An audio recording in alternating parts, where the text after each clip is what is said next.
ప్రతిదినము దేవుని కృపావార్త కొరకు ఎదురు చూస్తూ ప్రార్థిస్తున్న ఆత్మీయులైన మీ అందరికీ మరొక శుభవార్త.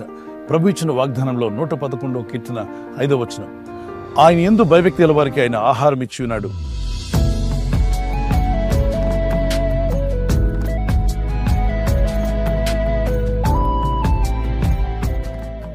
ఆయన ఆహారం ఇచ్చేవాడు, తప్పక పోషించువాడు, మనల్ని కాపాడువాడు. లేఖనాల్లో మనం గమనిస్తే ఆయన తన ప్రజలు ఆకలి కొని అలమటించిపోతున్నప్పుడు అరణ్య ప్రయాణంలో పిల్లలు ఆకలితో ఉన్నారు, వృద్ధులు కూడా ఆకలితో ఉన్నారు, గర్భిణీ స్త్రీలు ఆకలితో ఉన్నారు, ఆకలిని తట్టుకోలేరు. ఇక్కడ వాళ్ళు బాధ ఎదురైంది, కష్టం ఎదురైంది, ఆకలి కొన్నారు. ఆ అరణ్య ప్రాంతంలో కొనుక్కోవడానికి మీ దగ్గర డబ్బున్నా అమ్మేవాడు లేడు. వారు ఏదైనా ఊరెళ్ళి కొనుక్కురావాలంటే ఈ లక్షల మందికి ఆహారం తీసుకుని రాలేరు.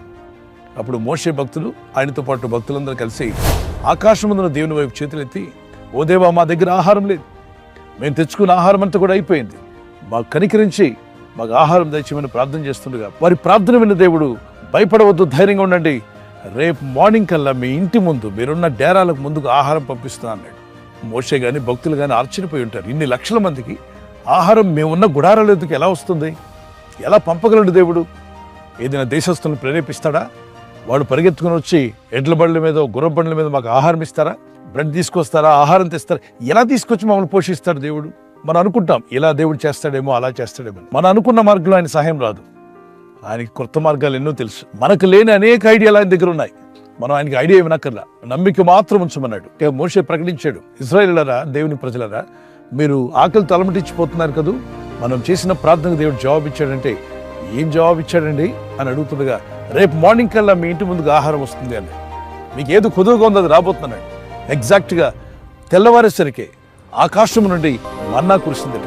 అది గోధుమ గింజల వలె ఉంది. అది తిని చూడగా తేనె వలె మధురంగాను చాలా ఆరోగ్యకరంగా ఉంది. ఈ నీరసించిపోయిన వారికి చక్కని ఆహారం వారందరికీ అందే విధంగా దేవుడు చేశాడు. అది తిన్న తర్వాత ఆ రోజు తాగిపోలా, వారు ప్రయాణం అంతట్లో కూడా మన్నా కురిపిస్తూ వచ్చాడు.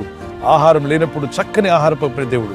నీ ఇంట్లో ఉన్న ప్రతి కొదువ తీర్చగల దేవునికి మిమ్మల్ని మీరు అప్పగించుకోండి. వచ్చిన కీర్తన పాడుకున్న పిల్లరా, మన్నాను కురిపించినావు, బండ నుండి నీళ్ళిచ్చినావు, మన్నాను కురిపించినావు, బండ నుండి నీళ్ళిచ్చినావు.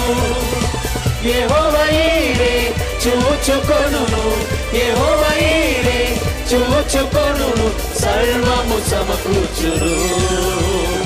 ఆరాధన నీకే, ఆరాధన నీకే, ఆరాధన నీకే. ఆయన యందు భయభక్తి గల వారికి ఆయన ఆహారం సిద్ధపరుచున్నాడని వాక్యం సెలవిస్తుంది. ఎస్, ఖచ్చితంగా ప్రభు తన మాట నెరవేర్చాడు. అరణ్యంలో వారు ప్రయాణం చేస్తుండగా ఆకలితో అలమటించిపోతున్న తన బిడ్డలను అలా విడిచిపెట్టలేదు. కానీ వారి ప్రార్థన విని, వారి మొర విని ఆకాశం మన్నాను కురిపించి వారి ఆకలి తీర్చింది దేవుడు. అడవిలో ఉన్నటువంటి ఏలియా ఒంటరివాడిగా ఉన్నప్పుడు ఆ ఫారెస్ట్లో కూర్చున్నాడు, కేకారణ్యంలోకి వెళ్ళిపోయాడు. అతనికి ఆహారం ఎవరు తెచ్చిస్తారు చెప్పండి? ఎవరికైనా ప్రభు చెప్పినా అతను కనుక్కోవడం చాలా కష్టం. కాబట్టి కాకోలములకు దేవుడు ఆజ్ఞాపించగా, కాకులు పక్షులకు తెలుసు, కొండల్లో లోయల్లో తిరగ్గలో వాటికి రెక్కలున్నాయి, వాటికి ఆజ్ఞాపించగా అవి అతనికి కావాల్సిన రొట్టెను మాంసం తీసుకొచ్చి వరుసగా ఒకదంతతో ఒకటి అక్కడ ఆహారం పెట్టగా, ఏలియా లెమ్మో లేచి భోంచేయమన్నప్పుడు చూడగానే వేడివేడి ఆహారం అతనికి అందుబాటులో దేవుడు తీసుకొచ్చాడు. అలాగే ఇజ్రాయెల్లో ఇబ్బంది పడుతున్నప్పుడు కరువు కాటకాల్లో ఉండగా ఏలియా చెప్తాడు, రేపు మార్నింగ్ కల్లా ఆహారం ఉంటుందంటాడు. శత్రువులైన వారు వారి మీద దాడి చేయడానికి రాగా ప్రభు వారిని తెరవేయగా వారు తెచ్చుకున్న ఆహార పదార్థాలన్నీ కూడా వీళ్ళందరికీ ఉచితంగా దొరుకుతాయి. తెల్లవారేసరికి ఆశ్చర్యరీతిగా విస్తారమైన ఆహారం వారికి దొరుకుతుంది. దేవునికి అసాధ్యమైందంటే ఇది లేదు. నిన్ను పోషిస్తాడు, నీ కుటుంబాన్ని పోషిస్తాడు. ఆయన ఇందు భయభక్తి కలిగి జీవించు, ప్రార్థించు, ప్రయత్నించు. 6 దినాలు కష్టపడి పని చెప్పింది కూడా ప్రభువే. మన సోమరులుగా ఉండకూడదని, అందరూ ఏదో ఒక పని చేయాలని, ప్రభు నీకు ఇచ్చిన పని శక్తి లోపం లేకుండా చేయమని కూడా వాక్యం సెలవిస్తుంది. ప్రార్థించండి, ప్రయత్నించండి, ప్రభు మీకు ఇచ్చిన అవకాశాలు సద్వినియోగం చేసుకోండి. ఏ పని మీ చేతికి ఇచ్చినా శక్తి లోపం లేకుండా చేయడానికి ప్రయత్నం చేయండి. ఒక దినం విశ్రాంతి తీసుకునండి. కృత నిబంధనలో ఆదివారం రోజున ప్రభు సన్నిధికి వెళ్ళండి, ప్రార్థించండి, వాక్యోపదేశాలు వినండి. దేవుని కృపలో మీరు ఎదిగి వర్ధిల్లి ఆయన కృప చూపి మిమ్మల్ని ఆశీర్వదించాలని నా ప్రార్థన. ఈ వాక్యంలో రాయబడినట్టుగా మీ ఆకలి తీర్చగల శక్తిమంతుడు, మీకు ఆరోగ్యం ఇచ్చేవాడు, మీ కుటుంబాన్ని దీవించేవాడు, మీకున్న ప్రతి కొదువ ఆయన తీర్చగల శక్తిమంతుడు. 34వ కీర్తన 10వ వచనంలో, యెహోవా యందు భయభక్తి గల వారికి ఏ మేలు కొదువై ఉండదన్నాడు. ఏ మేలు కొదువు లేకుండా మిమ్మల్ని దేవుడు కాచి కాపాడి దీవించి మీ కొదువులన్నీ తీర్చి మిమ్మల్ని బలపరిచి నడిపించగల దేవునికి మిమ్మల్ని మీరు అప్పగించుకోండి. చిన్న ప్రార్థన చేసుకున్నాం. పరలోకమందున్న మా తండ్రి, ప్రభు, అనుదినము నీ కృపావార్త కొరకు ఎదురు చూస్తూ విశ్వసించి ప్రార్థిస్తుండగా గొప్ప కార్యములు జరిగించండి. ఎవరైతే ఆకలితో ఉన్నారో, ఆత్మ సంబంధమైన ఆకలి తీర్చగలవు, భౌతిక సంబంధమైన ఆకలి తీర్చగలవు, చిన్నపిల్లలు కావచ్చు, పెద్దలు కావచ్చు, వారి ఆకలి తీర్చగల ఉద్యోగాలు, వ్యాపారములు, వారి కుటుంబంలో ఉన్న ప్రతి కొదువ తీర్చగల శక్తిమంతులు వారి ఉద్యోగాల్లో వారిని దీవించండి, వ్యాపారంలో వారిని దీవించండి, పిల్లల చదువుల్లో వారిని దీవించండి. అలాగే రాబోయే దినాల్లో మీరు మేలు పొంది ఇతరులకు మేలు చేసేవారుగా, మీరు వెలుగుతూ ఇతరులను వెలిగించేవారుగా చేసి మేలుతో నింపి వర్ధిల్ల చేయమని ఈ ప్రజల యొక్క ఉద్యోగాల విషయంలో, వ్యాపార విషయంలో, పిల్లల చదువుల విషయంలో, వారి వివాహాల విషయంలో ఒక బిజినెస్ ప్రారంభిస్తున్నా, ఉద్యోగ ప్రారంభానికి వెళ్తున్నా, ఒక మంచి కార్యక్రమాన్ని ప్రారంభిస్తుండగా వారు చేస్తున్న ప్రయత్నాలు ఫలించలాగున మీ దూతలకు ఆజ్ఞాపించండి. ఎవరైనా హాస్పిటల్లో ఉన్నా, ఐసీయూలో ఉన్నా, ప్రభు, ఎవరైతే సీరియస్ కండిషన్ లో ఉండి బాధపడుతున్నారో వారికి యేసు నామములో స్వస్థతను అనుగ్రహించండి. కృంగిపోయిన వారిని లేవనెత్తండి. మీ గాయపడిన హస్తమును చాపి వారికి ఉన్న సకల రోగాలను విడుదల చేయి.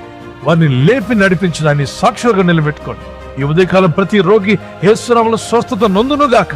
తండ్రి, ఈ దినం ఎవరైతే ప్రయాణమై వెళ్ళబోతున్నారు, అది రైలు మార్గమైనా, ఆకాశ మార్గమైనా, బస్సుల్లో, వాహనాల్లో ఎక్కడ ప్రయాణం చేస్తున్నారు, రోడ్డు మార్గంలో ఏ వాహనంలో వారు ప్రయాణం చేస్తారు, నీ ప్రజలకు కాపాడే దూతలను పంపండి. ఈ వాగ్దానాలు అనేకులకు షేర్ చేస్తుండగా వారు కూడా విని బలపట్టుకు సాయం చేయండి. నీ రాకడకు సిద్ధపరిచి నీ బలమైన సాక్షులుగా వీరందరినీ నిలబెట్టుకోమని, వీరి కుటుంబాలను ఆశీర్వదించమని యేసుక్రీస్తు పరిశుద్ధ నామములో అడుగుతున్నాను నా పరలోకపు తండ్రి. ఆమేన్, ఆమేన్. God bless you. ప్రభు కృప మీకు తోడే ఉంది గాక. ఈ వాగ్దానాన్ని మీతోనే ఉంచుకోకుండా లైక్ చేయండి, షేర్ చేయండి. అనేకులు ఈ యొక్క ఛానల్ సబ్స్క్రైబ్ చేసుకోమని తెలియపరచండి. సబ్స్క్రైబ్ చేయని వారు కూడా సబ్స్క్రైబ్ చేయండి. దేవుని దయలో, దేవుని కృపలో మీరు వర్ధిల్లుదురుగాక. మన ప్రభువైన యేసుక్రీస్తు యొక్క కృపా సమాధానాలు మీకు, మీ కుటుంబాలకు సదా తోడే నడిపించునుగాక. ఆమేన్.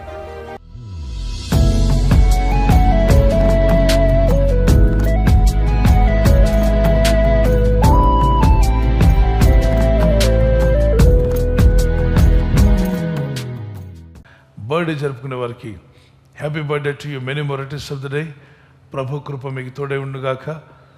As you enter to new year, నూతన దీవెన, నూతన హృదయం, నూతన మనసు, ప్రార్థన బలము, విశ్వాస యాత్రలో మీరు బలపరచబడాలి. మా ప్రార్థన పిల్లలు మొదలుకొని పెద్దల వరకు దీవించబడి ఆయురారోగ్యములు కలిగి జీవించటకు పరిశుద్ధాత్మను మీకు సహాయం దయచేయనుగాక. ఆమేన్. మీకు వాగ్దానము ద్వితీయ దానియేలు గ్రంథము 11:32. Book of Daniel chapter 11:32.